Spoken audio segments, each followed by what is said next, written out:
हमारा पहला प्रश्न दिया है, प्रश्न कह रहा है कि निम्नलिखित वर्गों का सबसे उपयुक्त वेन आरेख का चयन कीजिए। यानी हमें यहाँ पर भाई दिया है, भतीजा दिया है और चाचा दिया है। इसका वेन डायग्राम कैसा बनेगा ये प्रश्न पूछा है। ठीक है, तो देखिए जब भी आपको वेन डायग्राम के प्रश्नों को सोल्व करना है तो सबसे पहले आपको क्या करना है, किसी भी एक शब्द का डायग्राम बनाना है। जैसे यहाँ पर मान लीजिए सबसे पहले हम क्या करते हैं, भाई का डायग्राम बना लेते हैं। ठीक है, उसके बाद फिर आपको यहाँ पर क्या करना है, दूसरे शब्द का बनाना है, जो कि हमें यहाँ पर दिया है भतीजा। अब भतीजा का डायग्राम बनाने से पहले आपको ये देखना है कि जो पहले आपने भाई का डायग्राम बनाया है कि उनका भतीजा से कोई आपस में संबंध है या नहीं है। तो यहाँ पर देखिए भाई और भतीजा का आपस में संबंध है, क्योंकि देखिए कुछ भाई ऐसे होते हैं जो किसी के भतीजे भी होते हैं और कुछ भतीजे ऐसे होते हैं जो किसी के भाई भी होते हैं। तो यहाँ पर डायग्राम इन दोनों का कैसा बनेगा, कुछ कुछ वाला बनेगा। ठीक है, उसके बाद फिर आपको यहाँ पर क्या करना है, तीसरे शब्द का बनाना है, जो कि हमें यहाँ पर दिया है चाचा। अब चाचा का डायग्राम बनाने से पहले आपको ये देखना है कि जो पहले आपने भाई और भतीजा का डायग्राम बनाया है क्या उनका चाचा से कोई संबंध है या नहीं है। तो यहाँ पर भी संबंध है, क्योंकि देखिए कुछ भाई ऐसे होते हैं जो किसी के चाचा भी होते हैं और कुछ भतीजे ऐसे होते हैं जो किसी के चाचा भी होते हैं। तो यहाँ पर देखिए तीनों का डायग्राम कैसा बनेगा, कुछ कुछ वाला बनेगा। ठीक है, तो ये वाला ऑप्शन में देखिए तो ऑप्शन नंबर हमें यहाँ पर बी में दिया है, तो ऑप्शन नंबर बी हमारा यहाँ पर सही जवाब हो जाएगा। ठीक है, अब चलिए हम बढ़ते हैं प्रश्न 2 पे। अब दूसरे नंबर का प्रश्न दिया है। अब प्रश्न कह रहा है कि नीचे दिए गए विकल्पों में से संबंधित संख्या को चुनिए। यानी दोस्तों जिस प्रकार यहाँ पर 7 का संबंध 18 से है, हमें उसी प्रकार 13 का संबंध बताना है। ठीक है, ये हमारा नंबर एनालॉजी का प्रश्न है। हमें सबसे पहले यहाँ पर ये पता करना है कि 7 का संबंध 18 से कैसे है, उसी प्रकार हम यहाँ पर 13 का संबंध बताएंगे। तो यहाँ पर देखिए सबसे पहला तरीका तो ये है कि यहाँ पर 7 से कितना लिखा है, 18 लिखा है। यहाँ पर कितना प्लस करके लिखा है, तो यहाँ पर प्लस 11 किया है। ठीक है, तो सेम तरीके से हम यहाँ पर क्या करेंगे, 13 में भी प्लस 11 ही कर लेंगे। ठीक है, ये प्लस करने का। तो देखिए यहाँ पर 13 में 11 को प्लस करेंगे तो यहाँ पर कितने हो जाएंगे, 24 हो जाएंगे। लेकिन ऑप्शन में हमारे पास यहाँ पर 24 नहीं है, तो यहाँ पर ये लॉजिक नहीं लगेगा। ठीक है, तो अब क्या कर सकते हैं, यहाँ पर देखिए अगर हम यहाँ पर 7 का 2 गुना करते, क्या करते हैं, 2 गुना करते हैं, तो यहाँ पर कितना हो जाएंगे, 7 का 2 गुना 14, कितने 14। ठीक है, और 14 में अगर हम 4 को जोड़ देंगे तब हमारे पास यहाँ पर कितने होंगे, 18 होंगे। कितने, 18, और 18 यहाँ पर दिया है। तो इसी तरीके से हम क्या करेंगे, 13 का भी बताएंगे। ठीक है, जिससे सबसे पहले क्या करेंगे, 13 का 2 गुना करेंगे। अब 13 का 2 गुना कितना होता है, तो 13 का 2 गुना होता है 26, और 26 में भी सेम तरीके से क्या करेंगे, 4 को जोड़ देंगे तो यहाँ पर कितने हो जाएंगे, 30 हो जाएंगे। ठीक है, तो जो प्रश्नवाचक चिन्ह दिया है यहाँ पर क्या हो जाएगा, 30 हो जाएगा। तो ऑप्शन में देखिए 30 कहाँ पर है, तो ऑप्शन नंबर ए में दिया है, तो ऑप्शन नंबर ए हमारा यहाँ पर सही जवाब हो जाएगा। ठीक है, अब चलिए हम बढ़ते हैं प्रश्न 3 पे। अब तीसरे नंबर का प्रश्न दिया है। अब प्रश्न कह रहा है कि दिए गए ब्लॉक पर जब निचली सतह पर 10 है तो ऊपरी सतह पर कौन सी संख्या होगी। यानी हमें यहाँ पर 2 पासे दिए हैं, इनमें 10 के विपरीत कौन सी संख्या होगी, ये प्रश्न पूछा है। ठीक है, तो देखिए जब भी हम एक से अधिक पासे को सोल्व करते हैं तो सबसे पहले हम क्या करते हैं, उन 2 पासों में कॉमन संख्या देखते हैं। लेकिन हमारे पास इन दोनों पासों में कॉमन संख्या नहीं देखने को मिल रही है। जब कॉमन संख्या देखने को नहीं मिलती है तो इस कंडीशन में हम क्या करते हैं, मानक पासा या सामान्य पासा देखते हैं।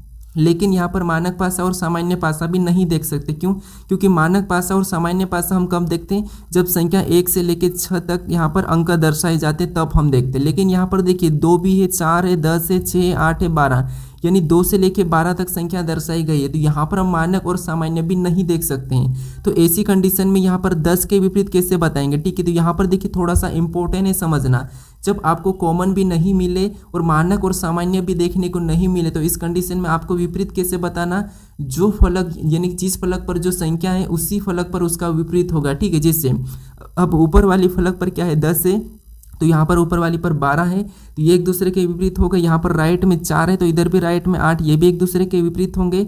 यहाँ पर लेफ्ट में 2 है तो यहाँ पर भी लेफ्ट में 6 एक दूसरे के विपरीत हो जाएंगे। ठीक है, जब आपको कॉमन नहीं मिले, मानक सामान्य नहीं मिले तो फिर आपको यहाँ पर विपरीत कैसे बताना, जिस फलक पे जो संख्या है वही एक दूसरे के विपरीत है। ठीक है, तो हमें यहाँ पर किसका पूछा था, 10 का विपरीत पूछा था, तो 10 का क्या हो जाएगा, 12 हो जाएगा। ठीक है, तो ऑप्शन नंबर हमारे यहाँ पर कौन सा वाला, डी वाला सही जवाब होगा। ठीक है, अब चलिए हम बढ़ते हैं प्रश्न 4 पे। अब 4 नंबर का प्रश्न दिया है। अब प्रश्न कह रहा है कि निम्नलिखित श्रृंखला श्रेणी में प्रश्न चिन्ह के स्थान पर कौन सी संख्या आएगी। यानी हमें यहाँ पर एक श्रृंखला में प्रश्नवाचक चिन्ह दिया है, यहाँ पर कौन सी संख्या आएगी ये हमें बताना है। ठीक है, तो देखिए जब भी हम श्रृंखला के प्रश्नों को सोल्व करते हैं तो सबसे पहले हम क्या करते हैं, श्रृंखला को ध्यान से देखते हैं कि संख्या कैसे लिखे। जैसे यहाँ पर देखिए 7 के बाद 19 लिखा है, 19 के बाद 29, 29 के बाद 37, 37 के बाद 47, 47 के बाद 59, अगला हमें बताना है। ठीक है, तो देखिए सबसे पहला ये तरीका है कि हम देखेंगे कि कितना कितना प्लस करके लिख रहा है। ठीक है, यहाँ पर अंतर देखेंगे, जिससे यहाँ पर देखिए 7 के बाद कितना लिखा है 19 लिखा है, यानी यहाँ पर कितना प्लस किया है तो यहाँ पर 12 प्लस किया है, ठीक है। फिर देखिए यहाँ पर 19 से यहाँ पर 29 लिखा है, यानी यहाँ पर कितना प्लस किया है तो यहाँ पर 10 प्लस किया है। फिर आगे देखेंगे 29 से यहाँ पर 37 लिखा है, तो यहाँ पर कितना प्लस किया है तो यहाँ पर 29 से 37 यानी यहाँ पर 8 प्लस किया है। कितना प्लस किया है 8 प्लस किया है। फिर हम 37 से 47 को देखेंगे तो यहाँ वापस से 10 प्लस किया है, ठीक है। फिर हम यहाँ पर 47 से 59 को देखेंगे तो यहाँ पर वापस से 12 प्लस किया है, ठीक है। यानी हम क्या करेंगे अगली संख्या इसी तरीके से बताएंगे, लेकिन उससे पहले यहाँ पर हम क्या करेंगे पैटर्न को समझेंगे। जैसे सबसे पहले 12 प्लस फिर 10 प्लस फिर 8 प्लस फिर वापस से 10 प्लस फिर 12 प्लस, तो अगला कौन सा प्लस करें ये हमें पैटर्न यहाँ पर दिखाई नहीं दे रहा है। तो यहाँ पर थोड़ा सा लॉजिक को समझिए, ठीक है। जैसे अब यहाँ पर क्या लिखा है 7 लिखा है, यानी जस्ट 10 के जस्ट ऊपर अभाज्य संख्या कौन सी होती है 7 होती है, तो उसे ही लिखा है। उसके बाद यहाँ पर 19 लिखा और 19 भी देखिए ये जस्ट 20 और 20 के जस्ट ऊपर अभाज्य संख्या कौन सी होती है तो यहाँ पर 19 तो 19 को लिखा है। उसके बाद यहाँ पर देखिए 30 और यहाँ पर 30 के ऊपर 29 लिखा है, यानी कि 30 के जस्ट ऊपर अभाज्य संख्या कौन सी है 29 है, तो 29 को लिखा है। उसके बाद यहाँ पर 37 लिखा है, 37 भी 40 से जस्ट ऊपर अभाज्य संख्या है, ठीक है, पहली मतलब उससे पहले। उसके बाद यहाँ पर देखिए 47 भी 50 से ऊपर यानी अभाज्य संख्या 50 से जस्ट पीछे, ठीक है। उसके बाद यहाँ पर 59 लिखा, तो 59 भी 60 से जस्ट पहले अभाज्य संख्या है। तो उसी तरीके से हम भी क्या करेंगे यहाँ पर पहली अभाज्य संख्या बताएंगे जो कि 70 से पहले हो, ठीक है। अब 70 से पहले सबसे पहले अभाज्य संख्या कौन सी आएगी तो आपको होगा यहाँ पर 67, जो कि क्या है 70 से पहले एक अभाज्य संख्या है। तो जो प्रश्नवाचक चिन्ह दिया है यहाँ पर क्या होगा 67 होगा, ठीक है। तो ऑप्शन नंबर हमारे यहाँ पर बी वाला सही जवाब होगा, ठीक है। ये हाल ही के पैटर्न का प्रश्न ये पूछा गया था। अब चलिए हम बढ़ते हैं प्रश्न 5 पे।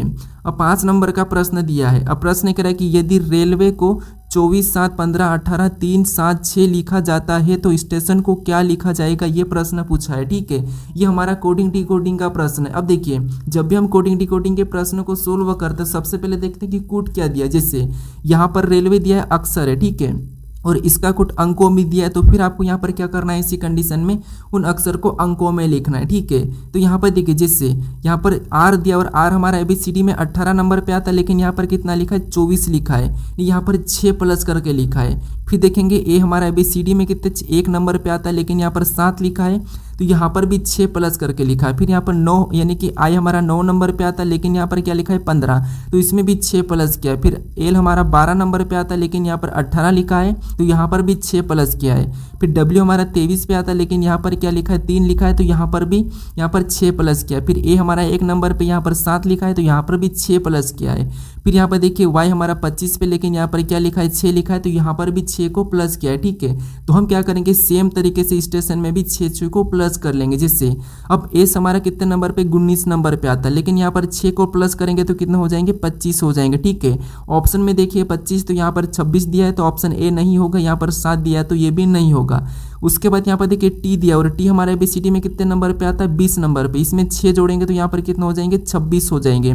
ऑप्शन में देखेंगे तो यहाँ पर 27 दिया है, तो केवल हमारा ऑप्शन कौन सा बचा है ऑप्शन नंबर सी, तो यही वाला हमारा यहाँ पर सही जवाब होगा, ठीक है।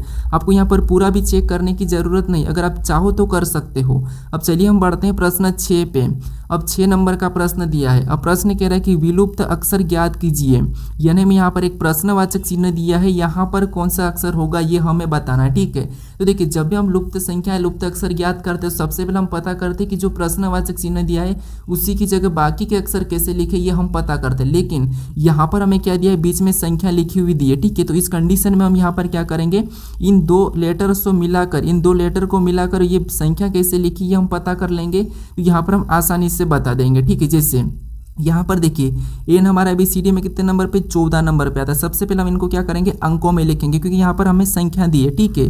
तो यहाँ पर देखिए उसके बाद जे हमारा कितने नंबर पे 10 नंबर पे आता है। अगर हम इनको आपस में प्लस कर देंगे तो 10 और 14 कितने होते 24 होते हैं, और 24 यहाँ पर लिखा है, ठीक है। उसी तरीके से यहाँ पर ई हमारा कितने नंबर पे ABCD में 5 नंबर पे, जे हमारा 10 नंबर पे, और इनको भी आपस में क्या करेंगे प्लस करेंगे तो यहाँ पर कितने होंगे 15, और 15 भी यहाँ पर दिया है, ठीक है। उसी तरीके से यहाँ पर देखिए एल हमारा 12 नंबर पे आता है, ई हमारा 5 नंबर पे आता है, और इनको भी सेम तरीके से प्लस कर लेंगे तो 12 5 कितने होते 17, और 17 भी यहाँ पर दिया है, ठीक है। तो उसी तरीके से हम क्या करेंगे यहाँ पर हमें क्या दिया 29 दिया है, तो ये हमें बताना है, ठीक है। तो कैसे बताएंगे सबसे पहले यहाँ पर सी दिया, तो सी हमारा कितने नंबर पे 3 नंबर पे आता है, यानी यहाँ पर क्या करना, हमें जो प्रश्नवाचक चिन्ह दिया यहाँ पर कौन सा लेटर को रखेंगे कि हमारे 29 होंगे, ये हमें बताना। ठीक है, तो यहाँ पर देखिए सबसे पहले तो 29 में से 3 को घटाएंगे तो कितने होंगे 26, कितने हो जाएंगे 26। ठीक है, यानी यहाँ पर 26 नंबर पे कौन सा लेटर आता है तो आपको हो गया यहाँ पर जेड को रखेंगे। ठीक है, कौन सा आता है जेड। अब जेड को रखेंगे तो क्योंकि जेड भी हमारा 26 पे आता है और इन दोनों को आप आपस में प्लस करेंगे तो कितने होंगे 29 होंगे।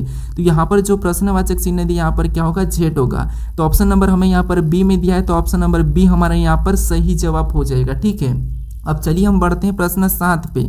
अब 7 नंबर का प्रश्न दिया है। अब प्रश्न कह रहा है कि नीचे 4 विकल्प दिए गए हैं, एक अलग विकल्प का चयन कीजिए। यानी दोस्तों यहाँ पर हमें 4 विकल्प दिए हैं, इनमें से हमें 3 किसी न किसी प्रकार के समान है लेकिन एक अलग है, उसी का हमें चयन करना है। ठीक है, तो यहाँ पर देखिए सबसे पहला तरीका है तो ये है कि आपको वर्ग या घन देखना है। अगर आपको वर्ग या घन याद नहीं है तो आपको क्या करना है, आपस में संख्या को जोड़ के देख लेना। जिससे यहाँ पर अगर हम आपस में जोड़ेंगे तो 5 और 7 12, 12 6 18, यानी इसका योग कितना हो रहा है 18 हो रहा है। ठीक है, उसके बाद यहाँ पर जोड़ेंगे 6 और 7 13, 13 और 6 को आपस में जोड़ेंगे तो यहाँ पर कितना हो रहा है तो 6 6 12 17। ठीक है, यानी यहाँ पर भी कितना हो रहा है 19 हो रहा है। ठीक है, उसके बाद फिर यहाँ पर जोड़ेंगे तो 7 और 2 कितना होते हैं 9, 9 में 9 को जोड़ेंगे तो यहाँ पर कितना हो रहा है 18 हो रहा है। ठीक है, उसके बाद पर 4 और 4 को जोड़ेंगे तो 8 और 1 में जोड़ेंगे तो यहाँ पर कितना हो रहा है 9 हो रहा है, यानी कि इसका योग 9 हो रहा है। ठीक है, अब देखिए यहाँ पर भी हमें कोई एक अलग नहीं दिख रहा है। ठीक है, तो ये तरीका तो यहाँ पर नहीं लगेगा। तो फिर यहाँ पर ध्यान से देखिए जो हमें 576 दिया है ये क्या है, तो ये हमारा 576 ये 24 का वर्ग है। ठीक है, क्या है ये 24 का वर्ग है। उसके बाद यहाँ पर ये 24 का वर्ग है। फिर देखिए यहाँ पर हमें 676 दिया तो ये संख्या क्या है, तो ये संख्या हमारी 26 का वर्ग है। ठीक है, किसका 26 का।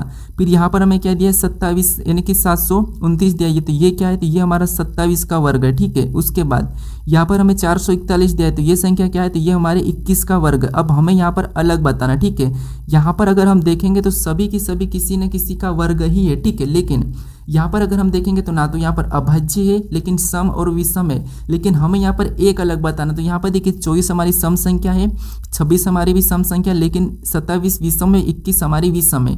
यहाँ पर भी हमारे पास कोई एक अलग देखने को नहीं मिला है। तो यहाँ पर देखिए थोड़ा सा अगर आपको याद होगा, ठीक है, अगर आपको याद होगा तो यहाँ पर जो हमें 729 दिया ये क्या है, तो ये 9 का घन भी है। क्या है, तो ये 9 का घन भी है। ठीक है, क्या है 9 का घन भी है, तो ये वाला हमारा अलग है। ठीक है, तो ऑप्शन नंबर हमारा यहाँ पर सी वाला सही होगा। ठीक है, तो एग्जाम में ऐसे ही फंसाए जाने वाले प्रश्न है। ठीक है, अब चलिए हम बढ़ते हैं प्रश्न 8 पे।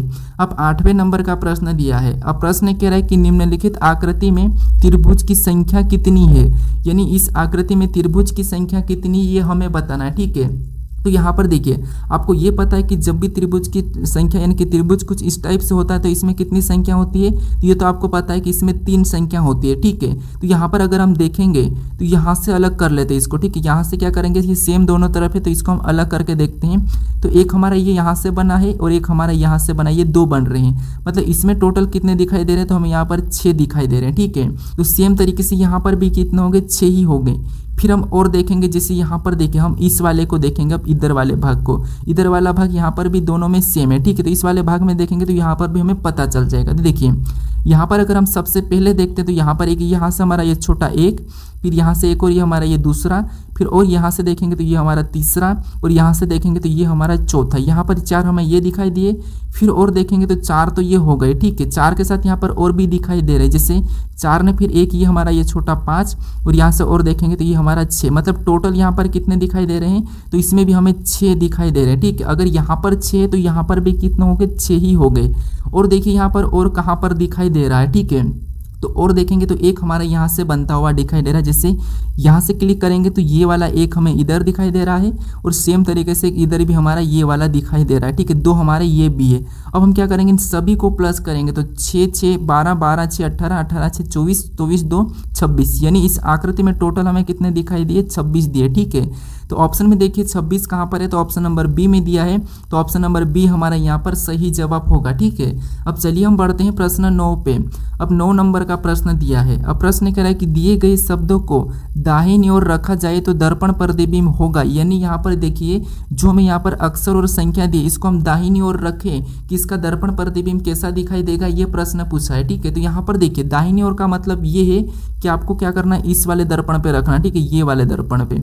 अगर आपको यहाँ पर जल कहता तो जल वाले को हम क्या करते हैं, नीचे की ओर रखते। ठीक है, कुछ इस टाइप से, लेकिन हमें यहाँ पर दाहिनी ओर कहा है। तो यहाँ पर देखिए सबसे पहले किसका बनेगा, तो आपको यहाँ पर ई का बनेगा, ई हमारा कैसा बनेगा, इस तरफ पलट जाएगा। ठीक है, तो ऑप्शन में देखेंगे तो यहाँ पर ई सीधा ही है, मतलब ऑप्शन ए नहीं होगा। उसके बाद यहाँ पर देखिए ए को देखेंगे तो ए हमारा कैसा बनेगा, तो कुछ इस टाइप से बनेगा, यहाँ पर इस टाइप से। ठीक है, तो यहाँ पर देखेंगे तो ये नीचे की ओर झुका है, तो ये भी हमारा ऑप्शन बी भी नहीं होगा। उसके बाद हम एस को देखेंगे तो एस हमारा कैसा बनेगा, तो एस हमारा कुछ इस टाइप से बनेगा, तो दोनों में सेम है। फिर यहाँ पर हम क्या करेंगे, डी को देखें तो डी हमारा इधर आके क्या बन जाएगा, बी बन जाएगा। तो यहाँ पर ऑप्शन में देखें तो यहाँ पर डी हमारा वैसा ही है, मतलब ये भी नहीं होगा। अब केवल हमारा ऑप्शन नंबर बचा है डी वाला, तो यही हमारा यहाँ पर सही होगा। आपको यहाँ पर पूरा भी चेक करने की ज़रूरत नहीं है। अगर आप यहाँ पर चेक करते हो तो आपको यहाँ पर देखिए 3 कैसा मिलेगा, तो 3 आपको यहाँ पर उल्टा मिलेगा, यहाँ पर दिया है। फिर 4 भी उल्टा, के भी उल्टा, तो यहाँ पर दिया है, मतलब ऑप्शन नंबर डी हमारा यहाँ पर सही जवाब होगा। ठीक है, अब चलिए हम बढ़ते हैं प्रश्न 10 पे। अब 10 नंबर का प्रश्न दिया है। अब प्रश्न कह रहा है कि निम्नलिखित श्रृंखला श्रेणी में लुप्त अक्षर ज्ञात कीजिए। यानी हमें यहाँ पर एक श्रृंखला श्रेणी दी, इसी में कुछ अक्षर लुप्त है, उसे ही हमें क्या करना है, ज्ञात करना है। ठीक है, तो ये इंपॉर्टेंट प्रश्न है, इसमें 3 तरीके लगते हैं। ठीक है, ज़्यादातर मैं कौन सा तरीका बताता हूँ आपको, कि आपको सबसे पहले क्या करना है कि रिक्त स्थान कहाँ पर दिया है, वहीं पर आपको कौन सा लेटर उसके पास भरा वो देखना है। लेकिन आपको वो तरीका नहीं दिखे तो फिर आपको गिन लेना है। या फिर यहाँ पर देखिए तीसरा तरीका क्या है, तो यहाँ पर देखना है एक एक को। जैसे यहाँ पर देखिए डी के बाद क्या लिखा है, एप लिखा है, मतलब यहाँ पर 2 प्लस किया है। तो अगला बताने के लिए हम क्या कर सकते हैं, यहाँ पर 2 प्लस करेंगे तो एप के बाद जी एच, यानी यहाँ पर क्या आ जाएगा, एच आ जाएगा। ठीक है, उसके बाद एच में भी 2 प्लस करके अगला लिखेंगे तो यहाँ पर क्या आना चाहिए, जे आना चाहिए। ठीक है, फिर यहाँ पर 2 प्लस करेंगे तो अगला एल होना चाहिए, तो यहाँ पर एल ही है। उसके बाद फिर से 2 प्लस करेंगे तो यहाँ पर क्या हो जाएगा, एन हो जाएगा, तो एन यहाँ पर रख लेंगे। उसके बाद एन में 2 प्लस करेंगे तो अगला पी होना चाहिए, और पी भी यहाँ पर है। फिर पी में 2 प्लस करेंगे तो यहाँ पर क्या हो जाएगा, आर हो जाएगा। ठीक है, फिर आर में भी 2 प्लस करेंगे तो यहाँ पर क्या हो जाएगा, टी हो जाएगा, और टी में 2 प्लस करेंगे तो अगला वी आना चाहिए, और वी भी यहाँ पर है। वी में 2 प्लस करेंगे तो यहाँ पर क्या हो जाएगा, वी 22 पे, तो अगला 24 पे 100 हो जाएगा। ठीक है, तो ये तरीका है। ठीक है, ये भी श्रृंखला अभी पूछी जा रही है। तो ऑप्शन में देखिए हमने कौन कौन से लेटर को भरा है, तो यहाँ पर हमने सबसे पहले एच को, फिर जे को। तो ऑप्शन में देखेंगे तो सी में तो नहीं है, और बी में भी नहीं है। अब डी में देखेंगे तो एच और आई यहाँ पर दिख रहा है, मतलब ये नहीं होगा, केवल हमारा ऑप्शन नंबर ए होगा। ठीक है, देखिए जैसे हमने एच को भरा है, एच दिया है, जे को भरा है, जे दिया है, एन को भरा है, एन दिया है, आर को भरा है, आर दिया है, टी को भरा है, टी दिया है, एक्स को भरा है, एक्स दिया है। ठीक है, एक तरीका ये है। दूसरा तरीका तो मैं आपको बताया था कि आपको क्या करना है, रिक्त स्थान के पास कौन सा लेटर लिखा है उसी के पास फिर आपको देखना है। ठीक है, अब चलिए हम बढ़ते हैं प्रश्न 11 पे।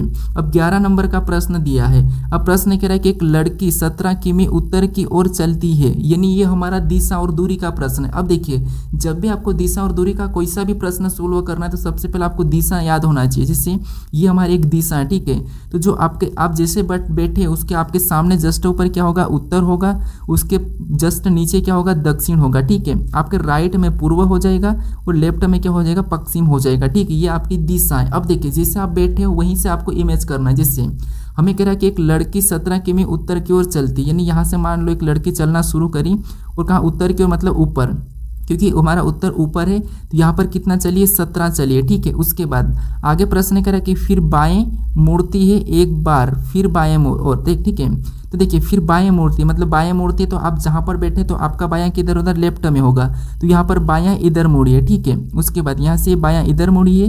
फिर आगे प्रश्न कह कि एक बार फिर बाएं और, मतलब एक बार और फिर ये नीचे बाएं और मुड़िए।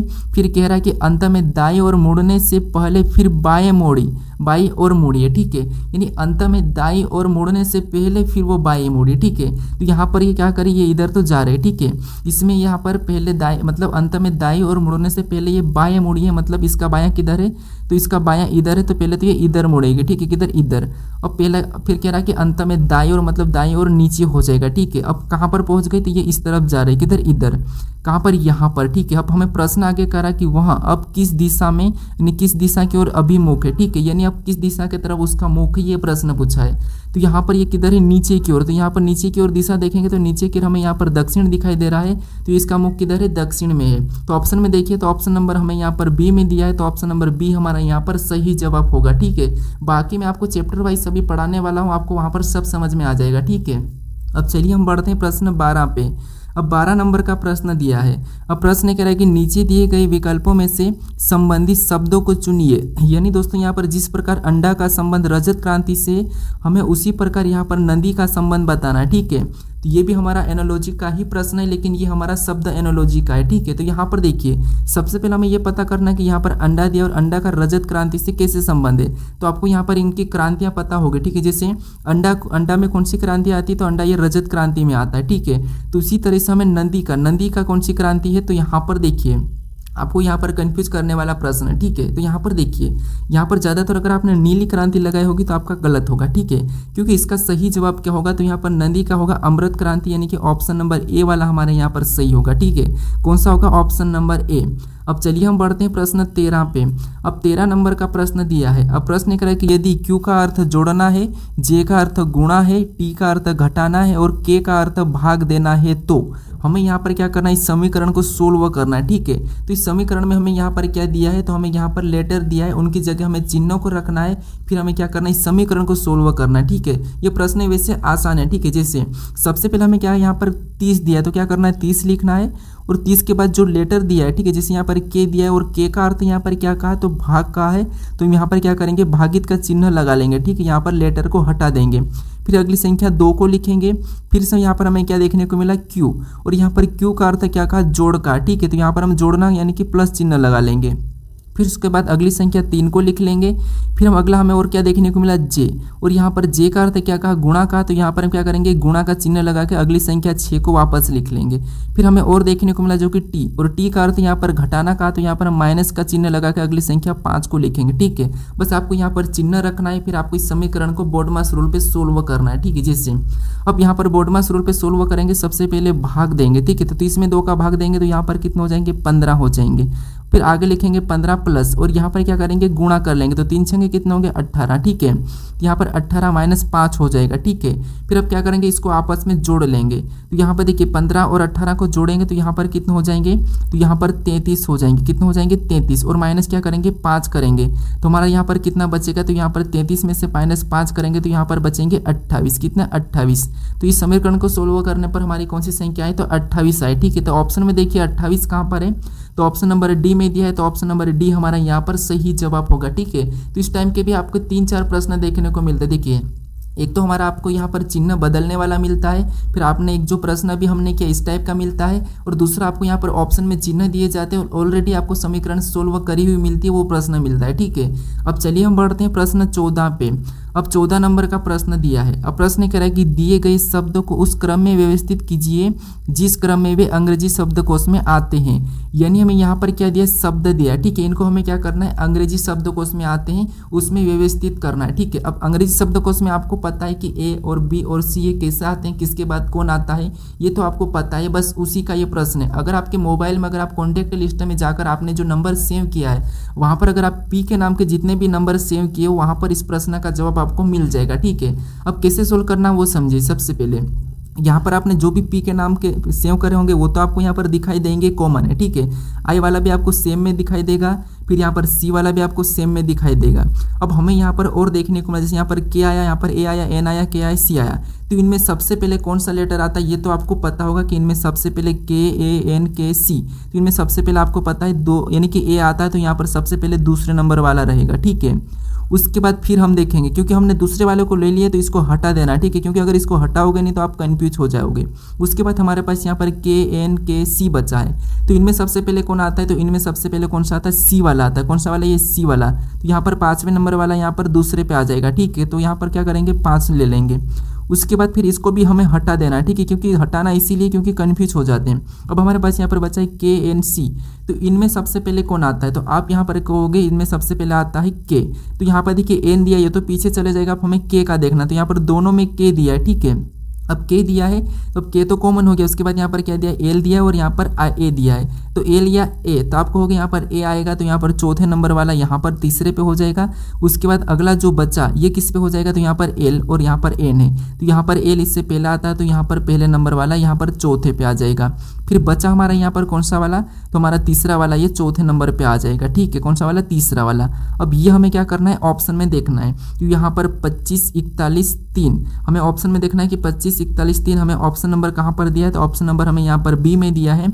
तो ऑप्शन नंबर बी हमारा यहाँ पर सही जवाब होगा। ठीक, ये बड़ा ही आसान प्रश्न है। अब चलिए हम बढ़ते हैं प्रश्न 15 पे।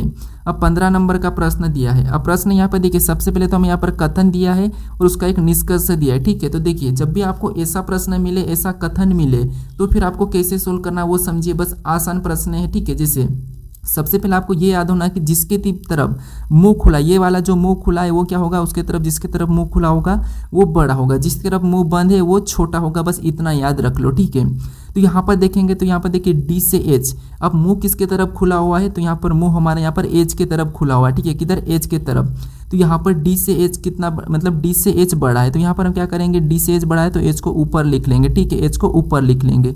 उसके बाद फिर आगे देखेंगे तो यहाँ पर एस से बी। अब यहाँ पर इन दोनों में मुंह किसके तरफ खुला हुआ है, तो यहाँ पर भी बी के तरफ मुंह खुला हुआ, मतलब एस से भी बी बड़ा है। एस से कौन बड़ा है, तो बी बड़ा है, तो यहाँ पर बी को भी हम ऊपर लिखेंगे कि ये बड़ा है। ठीक है, ये आसान भाषा में समझिए। उसके बाद फिर आगे देखेंगे बी और वी को। ठीक है, तो यहाँ पर देखिए कौन सा चिन्ह दिख रहा है हमें, बराबर का। अब बराबर का तो आपको पता है कि ये दोनों बराबर होंगे, मतलब बी और वी ये दोनों आपस में क्या है, बराबर है। उसके बाद आगे देखेंगे वी और यू को। तो यहाँ पर मुंह किसके तरफ खुला है, तो यहाँ पर वी के तरफ मुंह खुला है, मतलब यू से वी छोटा है। मतलब क्या है कि वी यू से छोटा है, वी यू से छोटा है, मतलब यू कहाँ हो जाएगा, बड़ा हो जाएगा। ठीक है, मतलब सॉरी, यहाँ पर देखिए मुंह किसके तरफ खुला है, तो मुंह हमारा वी के तरफ खुला है, मतलब वी बड़ा है यू से, तो यू कहाँ पर हो जाएगा, इससे छोटा हो जाएगा। ठीक है, कहाँ हो जाएगा, इससे छोटा हो जाएगा, कौन, यू। अब यू यहाँ पर हो गया है। अब हमें यहाँ पर निष्कर्ष देखना है। ठीक है, क्योंकि देखिए डी से बड़ा एच और यू तो इसके बराबर में होगा, फिर एच से बड़ा बी, यू से बड़ा वी, ये तो हमने निकाल लिया। अब हमें यहाँ पर निष्कर्ष देखना है। ठीक है, तो निष्कर्ष से पहला कह रहा है कि वी और डी बराबर है। क्या वी और डी बराबर देखने का, नहीं, यहाँ पर तो डी और वी, यानी कि डी छोटा है वी बड़ा है, यहाँ पर बराबर नहीं दिखा है, तो पहला वाला नहीं होगा। ठीक है, पहला वाला गलत है। उसके बाद दूसरे को देखेंगे तो यहाँ पर u और b ये भी बराबर है क्या, तो यहाँ पर u और b ये भी हमारे पास बराबर नहीं है, तो मतलब ये भी हमारा गलत है। ठीक है, क्योंकि यहाँ पर u और b भी हमें बराबर देखने को नहीं मिला है, तो ये भी हमारा क्या है, गलत है। ठीक है, तो ऑप्शन में देखिए दोनों ही गलत है, मतलब दोनों ही अनुसरण नहीं करते हैं, तो ऑप्शन नंबर हमारा यहाँ पर डी वाला सही जवाब हो जाएगा। ठीक है, कौन सा वाला, ऑप्शन नंबर डी। अब चलिए हम बढ़ते हैं प्रश्न 16 पे। अब 16 नंबर का प्रश्न दिया है। अब प्रश्न कह रहा है कि नीचे दी गई श्रृंखला आकृति का पैटर्न पूरा कीजिए। यानी हमें यहाँ पर देखिए एक आकृति की श्रृंखला दी, इसी पैटर्न को हमें क्या करना, पूरा करना है, और जो प्रश्नवाचक चिन्ह दिया है यहाँ पर कौन सी आकृति होगी ये हमें बताना है। अब देखिए आपको यहाँ पर क्या करना है, आकृति को देखना है एक के एक बात। ठीक है, जैसे अगर हम यहाँ पर देखेंगे बीच वाली आकृति को, ठीक है, त्रिभुज वाली को, तो यहाँ से जाके ये इधर पलट गई है, फिर यहाँ से जाके ये वापस सीधे हो गई है, तो अगली जाके यहाँ पर इधर इस साइड हो जाएगी। कैसे हो जाएगी, तो यहाँ पर ये इस तरफ ऐसी हो जाएगी। ठीक है, तो ये वाले ऑप्शन में देखेंगे तो सी में नहीं है और यहाँ पर डी में भी नहीं है। ठीक है, तो ये तो पहला तरीका हमने क्या निकाला, यहाँ पर गलती निकाला, तो सी नहीं होगा और यहाँ पर डी नहीं होगा, क्योंकि यहाँ पर अगली आकृति किस तरफ होगी, तो अगली आकृति हमारी कुछ इस टाइप से होगी। ठीक है, और यहाँ पर आपको पता है ब्लैक वाला हो जाएगा। फिर हम यहाँ पर देखेंगे जैसे अगला यहाँ पर ये वाला निशान देखने को मिल रहा है। ठीक है, ये वाला, अब ये कैसा हुआ, तो यहाँ पर ये ऐसा पलटा, मतलब ये इधर हुआ, फिर ये नीचे पलट गया, तो अगला हमारा कैसा हो जाएगा, इस तरफ हो जाएगा। ठीक है, तो ऑप्शन में देखेंगे तो केवल हमें ऑप्शन नंबर कहाँ पर देखने को मिला, ऑप्शन नंबर हमें ए में देखने को मिला, बी नहीं होगा, ऑप्शन नंबर ए वाला हमारा यहाँ पर सही जवाब होगा। ठीक है, अब चलिए हम बढ़ते हैं प्रश्न 17 पे।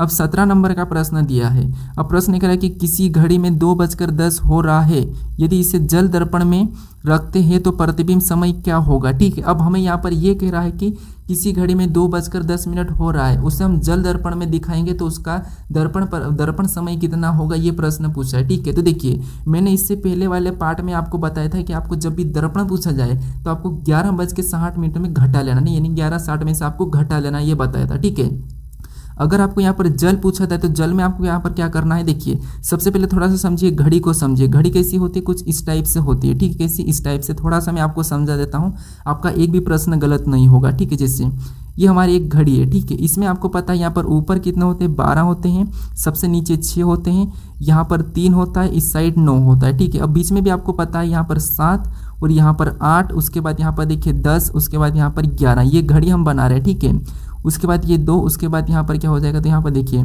ये 1 हमारा, ये हमारा 2, फिर यहाँ पर 4 और ये हमारा 5, ये हमारी क्या है, घड़ी है। ठीक है, अब हमें कह रहा है कि 2:10 मतलब एक कांटा यहाँ होगा, एक कांटा यहाँ पर होगा। ठीक है, ये घड़ी को समझा रहा हूँ। जब भी आपको देखिए, जब भी आपको जल को छोड़कर अगर पूछे तो उसे 11:60 में घटाना, और जल पूछे, जैसे यहाँ पर जल पूछा है तो फिर आपको यहाँ पर क्या करना है, 6:30 में घटाना। ठीक है, 6:30 में से आपको उस समय को घटा लेना है, ठीक है। जैसे यहाँ पर 2:10 तो इसको हम क्या करेंगे, इसमें से घटा लेंगे, ठीक है। तो यहाँ पर इसमें से घटाएंगे तो 30 में से 10 जाएंगे तो यहाँ पर तो 20 हो जाएंगे, ठीक है। और अनुपात का अनुपात ही लगेगा समय का, उसके बाद 6 में से 2 जाएंगे तो 4। तो यहाँ पर कितना जो हमने घटा के आंसर लाया यही हमारा क्या हो जाएगा, सही जवाब होगा, ठीक है। कौन सा, 4:20, यानी ऑप्शन नंबर हमारा यहाँ पर बी वाला तो सही जवाब होगा। लेकिन अगर आपको जल दर्पण में अगर आपको समय 6 से इधर ऊपर की ओर पूछे, ठीक है, इधर जैसे जहाँ पर 12 से हम घड़ी को आधी करते हैं, जिसे हमें अभी 2:10 मतलब इधर वाला समय पूछा था, ठीक है। तो इधर वाला समय पूछे तो फिर आपको यहाँ पर क्या करना है, 6:30 में से घटाना है। और इधर वाला जैसे 7:10 या 7:20 या 8:20 या 9 कुछ भी पूछे तो फिर आपको यहाँ पर क्या करना है, फिर आपको यहाँ पर 18:30 में से घटाना, ठीक है। इधर वाला समय पूछे तो 18:30 में से घटाना, इधर वाला समय पूछे तो आपको यहाँ पर 6:30 में घटाना। ये दो चीज़ आपको यहाँ पर याद रखना, इसी में आप कंफ्यूज होते हो, ठीक है। तो यहाँ पर जब भी आपको प्रतिबिंब का समय पूछे तो यही तरीका, ठीक है। जल में पूछे तो जल में अगर आपको 6 से ऊपर पूछे तो आपको 18:30 में घटाना है, और 6 से पीछे यानी कि 6 से नीचे पूछे तो आपको 6:30 में से घटाना, ये याद रखना। अगर आपको सिंपल दर्पण पूछे तो आपको फिर वो उसको क्या करना है, 11:60 में से घटाना। कोई सा भी समय हो बस आपको 11:60 में से घटाना। अगर आपको यहाँ पर देखिए 12:10 पूछे तो फिर उस कंडीशन में आपको 12 को क्या मानना है, 0 मानना है, डबल 0 मान के आपको क्या करना है, 12:10 ऐसा घटाना, ठीक है। ये 4 तरीके हैं टोटल आपको यहाँ पर दर्पण प्रतिबिंब का समय का, ठीक है। देखिए सबसे पहला अगर आपको दर्पण पूछा तो 11:60 में से कोई सा भी समय है उससे घटा लेना है, लेकिन 11:60 में से कब घटाना, मतलब घटा लेना है, ठीक है, जब आपको दर्पण पूछे तो सिंपल दर्पण। अगर आपको यहाँ पर 12:10 और दर्पण पूछे तो फिर आपको यहाँ पर क्या करना, 12 को हमेशा 0 मानना, मिनट लिखना है बाकी 0 मानना, ठीक है। 12 कभी भी मत लिखना, आपको क्या करना है, 0 मानना है, 0:50, 0:60, जो भी आपको वही मानना है, ठीक है। क्योंकि आपने अगर आपने स्टेशन पे गए होंगे तो वहाँ पर कभी भी आपको 12 बजती हुई नहीं दिखाई देती है, ठीक है। तो देखिए यहाँ पर आपको क्या करना है, 12 बजे उसको 0 जो मिनट है वही मानना है, ठीक है। अगर 12:30 से तो आपको यहाँ पर 00:30 मानना है, ठीक है। उसके बाद अगर आपको जल दर्पण पूछे और जल दर्पण में 6 से नीचे वाला समय पूछे तो 6:30 में घटाना है, और 6 से ऊपर वाला समय पूछे तो आपको 18:30 में घटाना। ये आपको इतना सा याद रखना, आपका प्रतिबिंब का समय यानी कि प्रतिबिंब के जो भी प्रश्न आपके सारे सही हो जाएंगे, ठीक है। अभी तक हमारा इसका प्रश्न ऑप्शन नंबर बी वाला सही जवाब होगा। अब चलिए हम बढ़ते हैं प्रश्न 18 पे। अब 18 नंबर का प्रश्न दिया है। अब प्रश्न कह रहा है कि यदि 1 जनवरी को रविवार है तो उसी साल 5 मार्च को कौन सा दिन होगा, ठीक है। ये हमारा कैलेंडर का प्रश्न है। अब देखिए आपको जब भी यहाँ पर देखिए हमें महीने में किसी दिन पूछे तो आपको पता है सबसे पहले हमें क्या करना है, जैसे 1 जनवरी को क्या है तो 1 जनवरी को हमारा है रविवार, ठीक है। कौन सा वार है, रविवार 1 जनवरी को है। हमें पूछा है कि 5 मार्च को कौन सा दिन होगा, ठीक है, उसी साल यानी कि अगले महीने जनवरी फरवरी मार्च। तो अब देखिए सबसे पहले तो आपको देखिए हम क्या करेंगे, यहाँ पर देखिए अगला जैसे रविवार तो हर 7 दिन में वही दिन आता है, तो यहाँ पर एक दिया और यानी कि अगले 9वें दिन भी कौन सा दिन आता है तो रविवार ही आएगा, ठीक है। 9वें दिन रविवार, सॉरी यहाँ पर 8वें दिन, अगले 8वें दिन भी क्या आएगा तो 8 तारीख को भी रविवार होगा। अगली 15 तारीख को भी कौन सा वार होगा तो रविवार ही होगा। अगली हमारी 22 तारीख को भी कौन सा वार होगा, रविवार होगा। और अगली हमारी 29 तारीख को भी कौन सा वार होगा तो रविवार ही होगा, ठीक है। 29 को भी रविवार होगी। फिर यहाँ पर अगला होगा 31। फिर हमारा ये जनवरी कितने का है तो जनवरी हमारा 31 का है, तो यहाँ पर अगला 31, ठीक है। तो यहाँ पर 29 को रविवार, तो यहाँ पर सोमवार या मंगलवार, यानी कि 31 को कौन सा वार हो जाएगा, मंगलवार, ठीक है। फिर 1 तारीख को वापस हमारे यहाँ पर क्या लग गया, सोमवार यानी कि बुधवार लग गया, ठीक है। क्या लग गया है, बुधवार लग गया है, ठीक है। अब देखिए वेडनेसडे, अब ये हमारा वापस से 1 तारीख को यानी कि 1 फरवरी को ये लग गया, ठीक है। अब हमें यहाँ पर ये नहीं कहा कि यहाँ पर लीप वर्ष की सामान्य वर्ष, तो हमें यहाँ पर सामान्य वर्ष ही मान के चलना है 28 का, ठीक है। तो यहाँ पर देखिए अगर 1 को बुधवार आया तो अगला भी बुधवार, 29 को भी बुधवार ही, लेकिन हमें यहाँ पर 28 तक मानना है, ठीक है। तो 28 को भी कौन सा होगा, बुधवार ही होगा, ठीक है। लेकिन 1 तारीख को अगली वापस से 1 तारीख को कौन सा वार हो जाएगा तो गुरुवार हो जाएगा। कौन सा वार हो जाएगा, गुरुवार, मतलब यहाँ पर क्या मैं मान लो जी मान लेता हूँ, 1 तारीख को गुरुवार होगा। हमें यहाँ पर 1 मार्च को गुरुवार दिखाई दे रहा है, यानी हमें यहाँ पर 5 मार्च को पूछा है, ठीक है। 1 मार्च को गुरुवार है तो 5 मार्च को कौन सा, तो यहाँ पर हम 5 जोड़ लेंगे, ठीक है। तो गुरुवार के बाद शुक्रवार, शनिवार, रविवार, सोमवार, मंगलवार, यानी कि 5 तारीख को कौन सा वार होगा, मंगलवार होगा, ठीक है। तो ऑप्शन में देखिए तो ऑप्शन नंबर बी में दिया है, तो ऑप्शन नंबर बी हमारा यहाँ पर सही जवाब होगा, ठीक है। तो आपको क्या करना है, साथ साथ जोड़ते चलना है। अब चलिए हम बढ़ते हैं प्रश्न 19 पे। अब 19 नंबर का प्रश्न दिया है। अब प्रश्न कह रहा है कि नीचे दिए गए कागज को मोड़ा और काटा जाता है तो उसे खोलने पर होगा। मतलब यहाँ पर दिया गया एक कागज है, इसे मोड़ा और काटा जाता है, उसके बाद खोलने पर ये कैसा दिखाई देगा, ये प्रश्न पूछा है। ठीक है, ये हमारा पेपर कटिंग और फोल्डिंग का प्रश्न है। अब देखिए ऐसे प्रश्नों को आपको कैसे सोल्व करना, सबसे पहले आपको देखना है कि किस तरफ मोड़कर खोला है। ठीक है, जैसे यहाँ पर किस तरफ मोड़ा है तो ये इस तरफ हमें बता रहा है। मतलब इससे हम क्या करते हैं, जब भी आपको ये वाला पूछे तो ये दाहिनी ओर प्रतिबिंब बनता है और ये वाला पूछे तो ये हमारा जल का बनता है। ठीक है, ये आपको याद रखना। अब ये इधर पूछा है तो यहाँ पर इसको हम इधर की ओर यहाँ पर घुमा लेंगे तो इसकी छाई यहाँ पर कैसी छपेगी, तो यहाँ पर ये भी यहाँ पर ऐसा सेम वाला बनेगा, फिर इधर वाला भी यहाँ पर ये सेम वाला बन जाएगा। ठीक है, ये वाला सेम। उसके बाद फिर हमें यहाँ पर नीचे की ओर करेंगे, किसको हम यहाँ पर इधर की ओर रोटेट कर देंगे तो यहाँ पर ऊपर से भी ये सेम वाला बनेगा, इधर से भी ये सेम वाला, उधर से भी ये छोटे वाले भी सेम वाले बन जाएगा। ठीक है, ये ऑप्शन में देखिए तो ऑप्शन नंबर हमें केवल के केवल सी में देखने को मिल रहा है, तो ऑप्शन नंबर सी हमारा यहाँ पर सही जवाब हो जाएगा। ठीक है, अब चलिए हम पढ़ते हैं प्रश्न 20 पे। अब 20 नंबर का प्रश्न दिया है। अब प्रश्न ये कह रहा है कि नीचे दिए गए विकल्पों में से संबंधित युग्मों को चुनिए। यानी दोस्तों जिस प्रकार इन दोनों का आपस में जो संबंध है लेटर का, ठीक है, वही संबंध हमें यहाँ पर बताना है। अब देखिए सबसे पहले हमें यहाँ पर ये पता करना कि इनका आपस में कैसा संबंध है। ठीक है, तो देखिए जैसे यहाँ पर अगर हम देखेंगे तो यहाँ पर टी दिया और टी का विपरीत क्या होता है, जी, और जी यहाँ पर लिखा है, और डी का विपरीत क्या है, डब्ल्यू, तो ये डब्ल्यू को भी लिखा है। तो यही वाला हमें क्या करना है, संबंध यहाँ पर पता करना है। ठीक है, जैसे अब यहाँ पर पहले का विपरीत यू का वी है क्या, तो नहीं, यू का तो एफ है, मतलब ऑप्शन ए नहीं होगा। आर का आई है, ये तो सही बात है। एच का पी है क्या, तो एच का ए से पी नहीं है, मतलब ये भी नहीं होगा। उसके बाद के का एल नहीं है, तो यहाँ पर ये भी नहीं होगा। ऑप्शन डी को देखेंगे तो एम का विपरीत क्या है, तो एन है, सही बात है। एफ का विपरीत क्या है, यू है, तो ये भी सही है। मतलब जो संबंध हमें यहाँ पर दिखाई दिया है वही की वही संबंध हमें ऑप्शन नंबर डी में दिखाई दे रहा है, तो यही वाला हमारा यहाँ पर सही जवाब हो जाएगा। ठीक है, अब चलिए हम बढ़ते हैं प्रश्न 21 पे। अब 21वां प्रश्न, यानी कि ये प्रश्न आपका होमवर्क का प्रश्न है। ठीक है, इसका सही जवाब क्या है ये मुझे कमेंट करके बताएं। ठीक है, यहाँ पर प्रश्न कह रहा है कि निम्नलिखित अक्षर श्रृंखला को ज्ञात कीजिए।